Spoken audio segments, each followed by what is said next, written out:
कितना ये पत्रकार का ये भाषा है क्या? ये पत्रकार का भाषा कहीं से शोभनीय है कि अखबार से टट्टी पोछने? अरे कोई आम व्यक्ति बोलेगा तो चलेगा, पत्रकार ही पत्रकार को माफी मांगना ही होगा, नहीं तो हम लोग तो छोड़ेंगे नहीं। माफी मांगना होगा। इसके लिए आपने जो पत्रकारों के लिए शब्द का प्रयोग कर रहे हैं तो इसके लिए तो आपको माफी मांगना होगा। नमस्कार, मैं हूं राकेश कश्यप और आप देख रहे हैं आवाज़ न्यूज़। अभी हम उपस्थित हैं मोतिहारी में और हमारे साथ जुड़ चुके हैं राजीव रंजन जी, जो पंजाब केसरी के ब्यूरो चीफ हैं। आइए इनसे बात करते हैं आज अभी के दौर में कैसे मीडिया को नीचे दिखाया जा रहा है। आइए इनसे बात करते हैं और जानते हैं। बहुत बहुत स्वागत है आवाज़ न्यूज़ में सर आपका। बहुत बहुत धन्यवाद, आपने भी समय दिया। और इस विषय पर आज जो एक तरफा एक व्यक्ति संपूर्ण मीडिया का जो ये अपने आप को ठेकेदार समझ रहा है, अपने तथाकथित अपने साथ यो लगा लिया है कि हम ईमानदार और निर्भीक है, बाकी इस ज़िले के आप तमाम, ये हमारी अकेले की लड़ाई नहीं है, आप तमाम पत्रकारों को जिस नीचा दिखाने का काम कर रहे हैं, सबको बेईमान बता रहे हैं, सबको गवार बता रहे हैं, उसी के लिए हमने ये लड़ाई छेड़ा है। और जब तक उनको इसका सबक नहीं सिखाएंगे तब तक छोड़ेंगे नहीं। क्या वही एक कामयाब मीडिया है? अब ये तो उनसे सवाल करना होगा कि वो अपने आप को कामयाब मीडिया किस हिसाब से कह रहे हैं। अब वो जिस हिसाब से कह रहे हैं कि यहाँ के जो भी मीडिया जो अखबार छपते हैं उस अखबार से टट्टी पोछने का काम होता है। अब बताइए कि जो अखबार हिंदुस्तान हो, दैनिक जागरण हो, प्रभात हो या भास्कर हो, कौन से अखबार से यहाँ टट्टी पोछने का काम होता है? वो पत्रकारों के बारे में बोल रहे हैं कि पत्रकार कौन कोयला बेचता है। अरे भाई, कोयला बेच रहा है ना, आपके तरह तो फर्जरी नहीं कर रहा है। आप बिना RNI लिए हुए लिखते हैं कि हम RNI रजिस्टर्ड अखबार हैं। आपका RNI है तो दिखा दीजिए।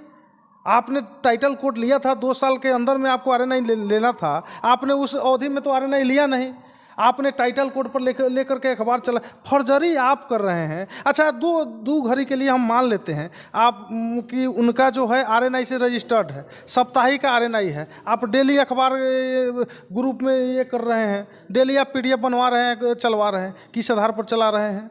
आप फर्जरी कर रहे हैं, दूसरे को फर्जरी बता रहे हैं। आप अपने आप को ईमानदार पत्रकार बता रहे हैं, आप अपने आप को निर्भीक पत्रकार बता रहे हैं। आपको ये लग ही नहीं रहा है कि आप यहाँ के जो भी मीडिया है आप सबको गाली दे रहे हैं। आप आखिर उनके गाली देने का क्या वजह हो सकता है? अब ये तो वही बताएंगे ना कि वो क्यों गाली दे रहे हैं। सारे मीडिया को यहाँ के फर्जरी बता रहे हैं कि सब मीडिया फर्जरी है, सब बिकाऊ है, सब गंवार है, बस एक हम ही ईमानदार है। अपने आप ईमानदार शब्द का कॉपीराइट ले लिए हैं वो, बाकी सबको गंवार बता रहे हैं। अब तो इसका जवाब उनको बताना होगा ना कि कैसे ये है। अब यहाँ जो अखबार छपता है, देखिए कितना ये पत्रकार का ये भाषा है क्या? ये पत्रकार का भाषा कहीं से शोभनीय है कि अखबार से टट्टी पोछने? अरे कोई आम व्यक्ति बोलेगा तो चलेगा, पत्रकार ही पत्रकार को बोल रहा है। पत्रकार का अवहेलना कर रहा है, इस पे क्या बोलना चाहेंगे? अब इनको तो जवाब देना चाहिए, इस पर खुलकर बोलना चाहिए आके कि कैसे सब फर्जरी है, सबको गंवार बता रहे हैं। वो बता रहे हैं कि हम ही पढ़े लिखे हैं, जो है सो हम ही हैं, बाकी सब फर्जरी है यहाँ। अच्छा, खुद को बहुत ही अच्छा बताते हैं और सभी पत्रकार को, जितने भी प्रिंट मीडिया है, डिजिटल मीडिया है, इलेक्ट्रॉनिक मीडिया है, सब उनके सामने कुछ नहीं, उनके सामने सब फर्जरी है। वो बता रहे हैं ना, जिस हिसाब से बता रहे हैं कि सब फर्जरी, हमारे सामने सब फर्जरी है। मुख्य कानून से एक नेपाल में सब चलता है, मुख्य कानून से जो बोल दिए वही कानून है। उनके लिए वही कानून बन गया, वो जो बोल दिए वो कानून हो गया है। वो समझ रहे हैं कि हम जो बोल रहे हैं ना, ये कर रहे हैं, ये हम ही सब कुछ है। अपने से स्वयंभू समझ रहे हैं। स्वयंभू समझने का भूल मत कीजिए, यहाँ का पत्रकार लोग आपको ठंडा कर देगा। आप जो शब्द का प्रयोग कर रहे हैं ना, शब्द का प्रयोग करें, भाषा संयमित रखें। अच्छा, पत्रकार होता क्या? पत्रकार का पढ़े लिखे लोगों में, पत्रकार को मान सम्मान कोई क्यों देता है? चूंकि जानता है ये आदमी जानकार है। लोकतंत्र का चौथा स्तंभ माना जाता है पत्रकार को, और वो उनको ये समझ में नहीं आ रहा है, वो सबको गंवार बता रहे हैं। वो चाह रहे हैं कि और लोग भी गाली दे। उनके ये कहने का मैसेज फ्लैश कराने का क्या मकसद है कि और लोग भी पत्रकारों को गाली दे? जो छोटे छोटे लोग हैं यहाँ पे, जिनकी खबर एक दूसरे तक नहीं पहुँचा पाते, अगर आप आए हुए हैं, आप एक बात समझिए, आप दिन भर घूमते हैं, वो कह रहे हैं कि 100 रुपया के पेट्रोल के लिए, क्या आप दिन भर घूमते हैं खबर कलेक्शन करने के लिए? तो आप 100 रुपया के पेट्रोल के लिए घूमते हैं? आप खुद आप अपने ऊपर देखिए ना, आप घूमते हैं 100 रुपया के पेट्रोल के लिए घूमते हैं दिन भर? हम क्यों घूमेंगे 100 रुपये के पेट्रोल? अब उनसे सवाल जाके कीजिए कि आप पत्रकारों को कह रहे हैं कि 100 रुपया के पेट्रोल के लिए घूम रहे हैं, कैसे घूम रहे हैं, क्यों कहा है आपने? आप वो अपने शब्द को वापस लीजिए, माफ़ी मांगिए, आप आकर के पब्लिक डोमेन में आकर के माफ़ी मांगिए। आप आपने इस शब्द का प्रयोग किया है कि 100 रुपये के पेट्रोल के लिए पत्रकार दिन भर घूमते रहता है, तो आप पब्लिक डोमेन में आकर के माफ़ी मांगिए। आप बिल्कुल उनको माफ़ी मांगना होगा। माफ़ी मांगना ही होगा, नहीं तो हम लोग तो छोड़ेंगे नहीं। माफ़ी मांगना होगा। इसके लिए आपने जो पत्रकारों के लिए शब्द का प्रयोग कर रहे हैं, तो इसके लिए तो आपको माफ़ी मांगना होगा।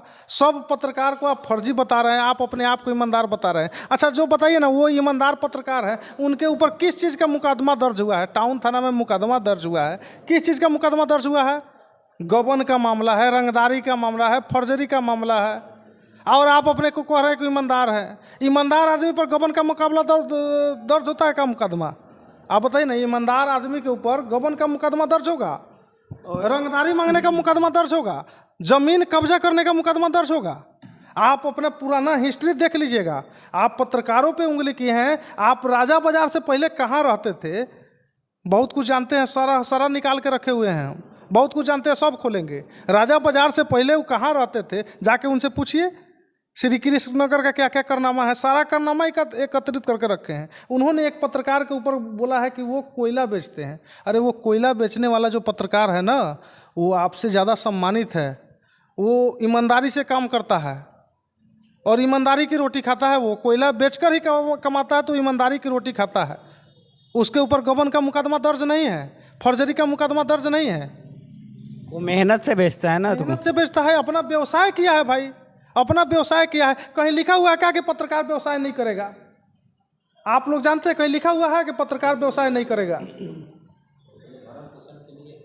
ये सब फ्रस्ट्रेशन में कर रहे हैं। तो फ्रस्ट्रेशन में अगर आप मानसिक क्या वो फ्रस्ट्रेशन पत्रकार पे ही निकालेंगे? अगर वो मानसिक रूप से दिवालियापन हो गए हैं, अगर वो अपने सोच लिया कि हम दिवालियापन घोषित हो गए हैं, तो भाई कहे अगर नहीं है आपको संभव, तो पत्रकार लोग चंदा करके आपको बढ़िया हॉस्पिटल में इलाज करा देता है। लेकिन इस तरह आपके कहने के हिसाब से उनका दिमागी जो संतुलन है वो खराब हो चुका है। बातचीत से तो यही लग रहा है, जिस तरह से वो बोल रहे हैं पत्रकारों के बारे में, जिस भाषा का प्रयोग कर रहे हैं, उस बातचीत से तो यही लग रहा है कि वो मानसिक रूप से दिवालियापन घोषित हो गए हैं। सर के कहने का मतलब है कि उनको मेंटल हॉस्पिटल में ऐड होना चाहिए, ताकि पत्रकार के बारे में अभद्र भाषा का प्रयोग ना करे, वो अवहेलना ना करे किसी भी पत्रकार का, चाहे वो प्रिंट मीडिया हो, चाहे डिजिटल मीडिया हो, चाहे इलेक्ट्रॉनिक मीडिया हो, कोई भी मीडिया हो, उसका अवहेलना नहीं करना चाहिए। सर बहुत बहुत धन्यवाद जो आपने मेरे चैनल को इतना टाइम दिया और इतना संदेश बताया। चलिए, आपको भी बहुत बहुत धन्यवाद। आप देखते रहिए आवाज़ न्यूज़। जय हिंद, जय बिहार, जय चंपारण।